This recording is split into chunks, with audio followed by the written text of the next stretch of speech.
ከእግዚአብሔር ከአባታችን ከጌታም ከኢየሱስ ክርስቶስ ሰላምና ጸጋ ለእናንተ ይብዛ። ይህ ከጫሞ በር ቃለ ሕይወት ሚዲያ ኔትወርክ የሚተላለፍላችሁ የሳምንቱ እውነቶችን ነው። ፕሮግራሙን በመምራት እኔ አቤኔዘር ማቴዎስ ከመላው ስቱዲዮ ባለሙያዎች ጋር በጋራ በመሆን ነው። አብራችሁን ቆዩ።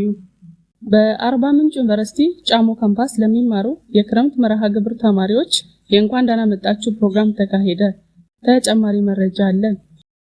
በጫሞ በር ቃለ ሕይወት ቤተክርስቲያንና በአርባ ምንጭ ዩኒቨርሲቲ ጫሞ ካምፓስ የክርስቲያን ተማሪዎች ህብረት በጋራ ያዘጋጁት የአቀባበል መርሃ ግብር በመንፈሳዊ አምልኮ በጸሎትና በቃለ እግዚአብሔር ትምህርት የተከፈተ ሲሆን ለተማሪዎችም የሻይ ቡና መስተንግዶ የቀረበላቸው በመሆኑ የወንድማማችነትን ፍቅር የተንጸባረቀበት ጊዜ ነበር።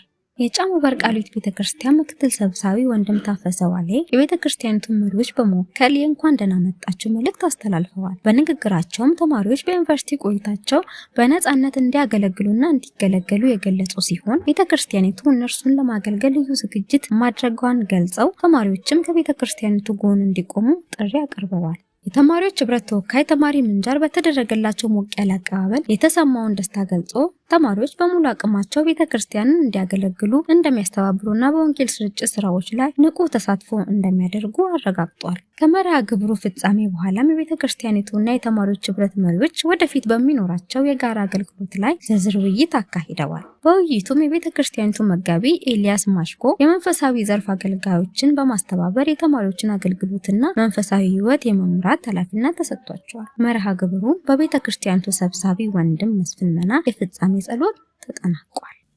በጫሞ በር ቃለ ሕይወት ቤተክርስቲያን የ2018 ዓ.ም የአገልግሎት አፈጻጸምና የ2019 ዓ.ም የአገልግሎት እቅድ ለጉባኤው ቀረበ። ተጨማሪ መረጃ አለን። አርባ ምንጭ በተፈጥሮ ውበቷና በልማት እንቅስቃሴዋ የምትታወቅ የደቡብ ኢትዮጵያ ክልል አንቂ ከተማ ናት። በዚች ከተማ ውስጥ የሚገኘው የጫሞ በር ቃለ ሕይወት ቤተክርስቲያን አጥቢያ በ2018 ዓ.ም በመንፈሳዊ፣ ማህበራዊ፣ ልማታዊና አስተዳደራዊ ዘርፎች የከወናቸውን አበይት ተግባራትና ለ2019 ዓ.ም የያዛቸውን ታላላቅ ግቦች ይፋ አድርጓል።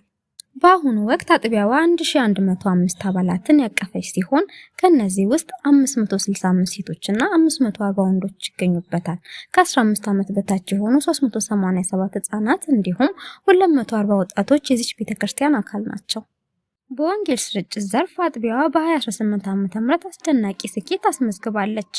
ለ8000 ሰዎች ወንጌል ለመስከር አቅዳ ከእቅዱ በላይ ለ10528 ሰዎች የምስራቹን ቃል ማድረስ ተችሏል። በዚህም 1081 አዳዲስ ነፍሳት ጌታን የተቀበሉ ሲሆን 992 ሰዎች ደግሞ በንስሐ ተመልሰዋል። ወደ ፋይናንስ አፈጻጸም ስንመጣ በ2018 የበጀት ዓመት 4.9 ሚሊዮን ብር ገቢ ለማሰባሰብ ታቅዶ 4.1 ሚሊዮን ብር መሰብሰብ ተችሏል። ከዚህ ውስጥ 3.85 ሚሊዮን ብር ለተለያዩ አገልግሎቶች መዋሉ ተገልጿል። ለአዲሱ የ2019 የበጀት ዓመት ቤተክርስቲያኗ የበጀት አቅሟን ወደ 5.4 ሚሊዮን ብር በማሳደግ የጊዞላ አጥቢያን የመትከልና የ2 ሚሊዮን ብር ግንባታ የማካሄድ ግዙፍ ፕሮጀክት ይዛ ተነስታለች። ለዛሬ አዘጋጅተን ያቀረብንላችሁ መረጃ ይህን ምስል ነበረ። መልካም ሳምንት።